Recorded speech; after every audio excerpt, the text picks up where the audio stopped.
Okay, let's unpack this.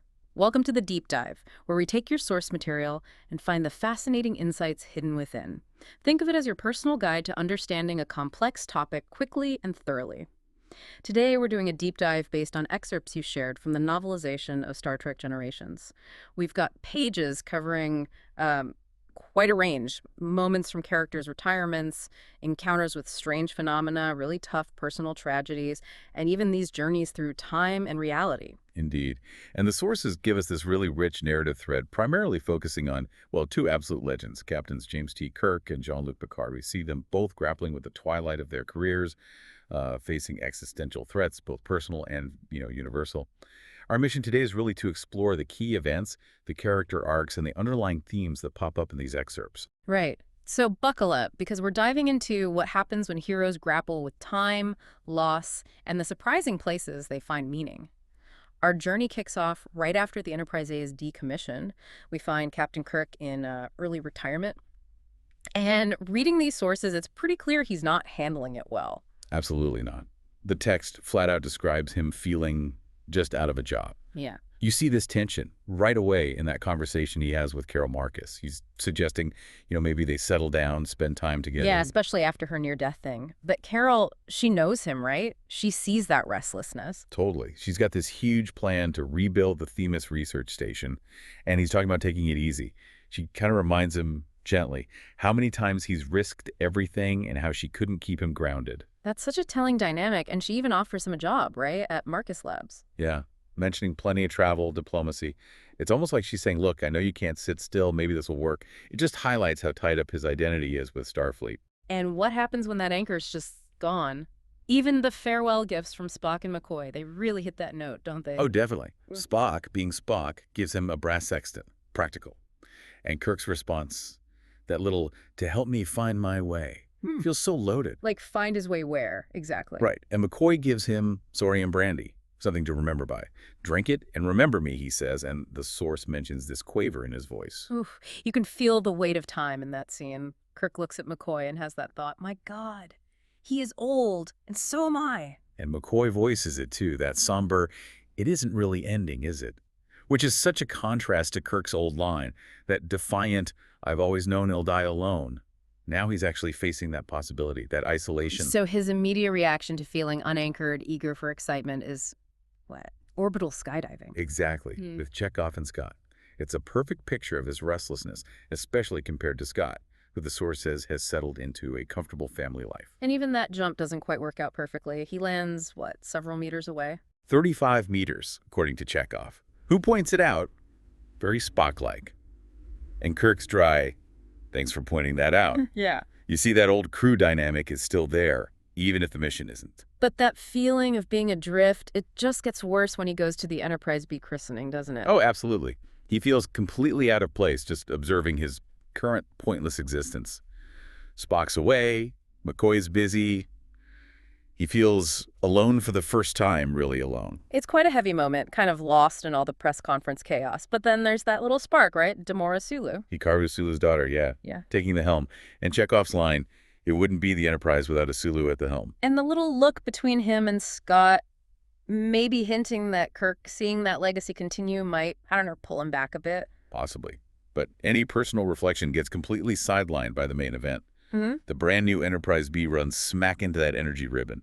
Disaster. I mean, Captain Harriman is just floundering. The source is undermanned and ill-prepared. He is. And Kirk, even as a guest, just snaps back into command mode. Yeah. You see him making suggestions. Tractor beam. Venting plasma. Pure instinct kicking in. Meanwhile, you've got distress calls pouring in. The Laku. Yeah, the description of its destruction is chilling. Like a great dazzling python squeezing its prey. Horrifying. But in the middle of all that chaos, Scotty steps up in engineering. He really does. Tells his crew, keep her together until I get back. And the source notes something interesting. He feels that fear of dying, sure, but it's tempered by experience and the perspective of age. He uses that antimatter discharge theory. And it works, partially anyway. He saves 47 people from the Lakul.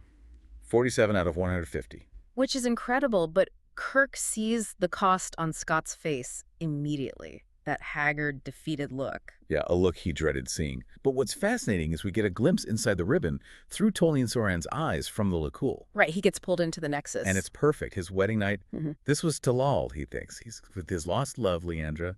She feels solid, warm. Until she doesn't. Until she fades. And he's just left grasping at air, horrified. The source really conveys that deep, gut-wrenching grief when he snaps back to reality. While that's happening to him, Chekhov is back on the Enterprise B dealing with the survivors Scotty rescued. Mostly Elorians. The listeners, yeah. Yeah. And they're in bad shape. Neural shock, the source calls it. They look okay physically, but they're just gone. Near catatonia. And Soran is among them. Chekhov notices him, this pale man with eyes like a candle blazing too fiercely. And despite being injured, Soran's not focused on that. He's desperate. Well, I have to get back to the Nexus, obviously. While all that's going on, up on the bridge, Demorisulu is just calmly doing her job, guiding the ship out. Showing her skill under pressure, yeah. Yeah. And there's that quick mention of her dad, Hikaru, hearing about it and worrying. Adds a nice personal touch. Okay, so then, big jump forward, 78 years. We shift to Picard and the Enterprise D, and the mood is completely different at first. Totally different. We open with Worf's promotion ceremony on the holodeck. Which is just classic TNG crew stuff, right? Riker teasing Worf, pushing him in the water. Retract plank, not remove plank. Crusher worrying about safety, Geordi laughing, Data attempting humor. That magnetic personality line. Oh, Data. And right there's that little aside about him thinking about activating his emotion chip. A bit of foreshadowing just before everything hits the fan. And boy, does it hit. Starts with intensely personal news for Picard. His brother Robert and nephew Rene killed in a fire. Just devastating. The source says he was too stunned even to weep. He opens up to Troy, talks about his family history, the Picards that fought at Trafalgar, the Picards that settled the first Martian colony. He feels like his brother carried the burden of the family line, letting him chase his Starfleet career, his own selfish needs. And Troy senses something's been off even before this, right? She says he seemed a little distracted lately. Yeah, acknowledging the weight he carries. But he barely has time to process this personal grief before, bang, Yeah. universal catastrophe. The Amargosa star. The shockwave hits. Level 12. That'll destroy everything in this system. His moment with Troy is just instantly cut short. Emergency on the bridge. So they investigate the observatory. Riker and Crusher find the bodies, that awful smell of scorched flesh. Riker feels this wave of hatred. While Geordi and Data find the shielded room, the probe tech. And Data's experience in there is whoa, especially with that emotion chip thought earlier. Right. It overloads. He feels things intensely. He tells Picard he felt remorse and regret about his actions, and specifically, fear. I was afraid, sir. And Picard's reaction is so gentle, isn't it? Data, are you all right? He's tracking Data's internal journey, even in a crisis. But the crisis escalates immediately. Geordi gets kidnapped by Soran. Who takes his visor, leaves him blind, uses those nanoprobes. Yeah, intense pain, terrifying conviction. But the source also notes Soran's weird complexity, that edge of anger, pain, but also moments of genuine compassion. He's not just a mustache-twirling villain. No, his motive is rooted in that grief we saw earlier. He wants to destroy the Viridian Star. Why again? To change the energy ribbon's path so he can get back into the Nexus permanently. Back to Leandra. He sees time itself as the enemy, a predator. The Nexus is the only way to sidestep it altogether. It's profound grief twisted into this galaxy-altering obsession. And he's working with... The Duras sisters. Lursa and Beedor. Klingon renegades, though even they seem a bit worried about taking on the Enterprise D. That is a Galaxy-class starship. We're no match for them. Klingon pragmatism versus Soran's single-mindedness. And this is where Guinan becomes absolutely central. Crucial. As an Elorian, she remembers. She remembers being in the Enterprise B sickbay, remembers Soran. She even told Chekhov back then, he is gone there, now, to the other side. Your friend Jim, referring to Kirk being lost in the Ribbit incident. Wow. So she knows about the Nexus. She understands its pull, the ugliness of reality, and the unspeakable beauty of the Nexus. And she knows Soran is dangerously obsessed with getting back. Which leads us straight into Picard actually entering the Nexus. How's that described? Starts with darkness, dizzying disorientation. Then suddenly, he's in this perfect fantasy, big family Christmas. The life he maybe thought she missed out on. Exactly. 5 children, smiling and expectant, a wife, Elise. Even his brother Robert and nephew Rene are there, alive and well. It's designed to be completely intoxicating. And Guinan shows up there, too. As an echo, yeah. She explains time has no meaning here. He could relive any moment, see the future, Yeah. infinite perfect moments, totally detached from consequences. But Picard, he sees the cost, right? Almost immediately. He knows this perfect fantasy was purchased with blood. Yeah. 230 million lives lost because of Soran's actions, which happened because Picard was briefly in the Nexus. Even at the pole, he knows this isn't right, this can't be real. That's the turning point. He asks Guinan if he can leave. Which astonishes her. Why would you want to leave?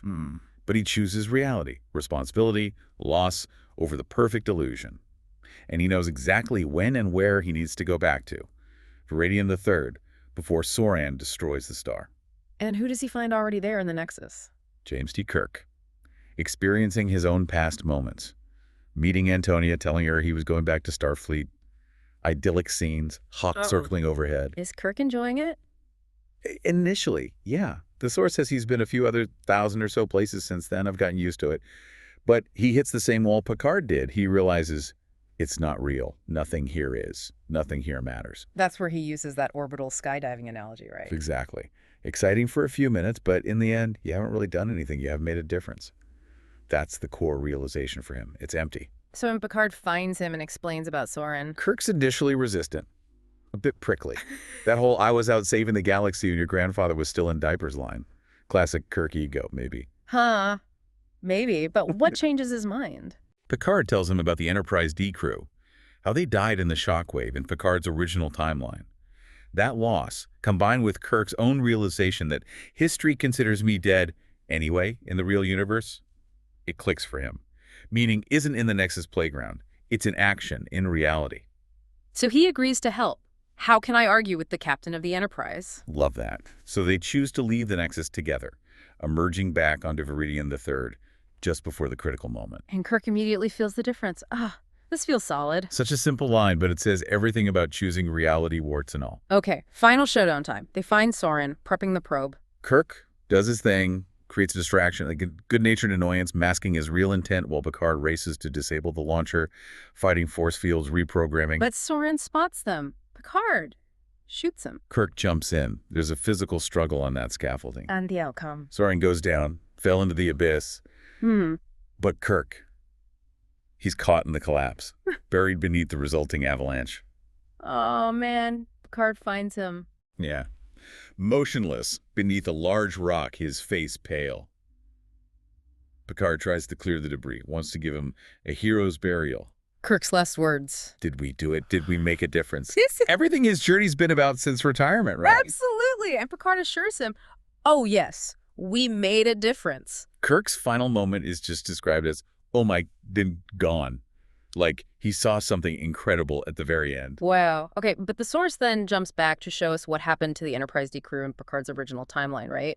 The one where Kirk didn't help initially. The ship gets hit by the shockwave from Amargosa, an implosion. We see Geordi and Farrell evacuating engineering, the warp core breaching deadly plume of white-hot gas. They're helping kids evacuate. There's that lost teddy bear, already a part of the past, of memory. Such a poignant detail about sudden loss. The ship is violently breaking apart, rocking, vibrating so hard they find refuge. And the insight there is seeing Geordi shift from his own fear to comforting that little girl with the glistening, tear-filled eyes. Compassion wins out. And after the crash, they're searching the wreckage. Data and Troy find Spot. Data's cat. And Data, he cries, his golden eyes ashine with tears. He's confused. I am happy to see Spot, and yet I am crying. He thinks the chip's malfunctioning. But Troy understands. No, Data. I think it's working perfectly. It's such a beautiful moment, a validation of his journey towards real, complex emotion. It's not neat and tidy. It's messy, like being human. And Picard himself, sifting through his ready room wreckage, finds his photo album. Yeah, remnants of the past. He reflects on how things he valued, but they seem now unimportant. He thinks about time not just as Soran's predator, but also a companion, and about mortality. We are, after all, only mortal. Huge perspective shifts driven by loss. The sources wrap up with Picard talking to Guinan again. She apologizes for underestimating him, basically. He thanks her for her help in the Nexus, and crucially for introducing him to Kirk. He has to tell her what happened. He returned here. He was killed helping me stop Soran. And Guinan's response brings it full circle for Kirk. It does. That was meant to be, too. Sometimes the universe can be very fair. He died the way he wanted to, making a difference. It gives his death meaning within the larger flow of things. There's still the loose end of the Duras sisters. Yeah, a quick mention. Was there a problem with the Klingons? Just a reminder that life and its problems go on. And Picard's final log entry confirms the loss of the ship cannot be salvaged, but thankfully our casualties were light. A somber ends, but not total devastation for the crew. Wow. That really was quite a journey through these excerpts. Loss, legacy, second chances. It's all woven together. It really is. We saw characters facing endings, Kirk's retirement, losing ships, but the sources consistently show how loss, losing people, losing time, losing places, it wasn't just an ending. It was a catalyst, for action, for reflection, for finding purpose again. And those specific little details really drive it home, don't they? Like Kirk's slightly wonky skydiving landing, trying so hard to recapture something, or Scott saving those 47 people, real impact versus just existing, or Data crying over Spot, showing where genuine emotion can suddenly break through. Picard realizing his perfect Nexus family wasn't real, but the pain of losing his actual family was. And Soran, driven by that lost love, turning time itself into the villain. It makes you realize that even with all the sci-fi, the core struggles are so internal, so human. Grief, fear, time passing, trying to find meaning when things feel impermanent. Exactly. And both Kirk and Picard, when faced with the ultimate fantasy escape in the Nexus, chose reality. They chose action, consequence, making a difference, even knowing the cost. It says a lot about what gives life value. It really does. It makes you think about, well, our own lives, the moments we hold on to, the losses we navigate, and what making a difference actually looks like for us day to day. Picard saw time as a companion, not just an enemy. Kirk found his meaning in that final act. Yeah, this deep dive really suggests that life's value isn't found in avoiding pain or trying to lock in perfect moments forever. It's in the engagement, the connections, the choices we make as time keeps moving. So as you're listening, what does all this bring up for you? Maybe it's about cherishing those fleeting moments, like Picard said, because they don't come again. Or maybe it's thinking about Kirk's drive. What does making a difference mean in your world? It leaves us with a pretty big question, doesn't it? Yeah. In your own reality, with all its ups and downs, what does it mean to truly make a difference? How do you find that purpose against the ticking clock? Something to ponder. Thanks so much for sharing your sources with us and letting us take this deep dive with you. We really hope it sparks some valuable insights.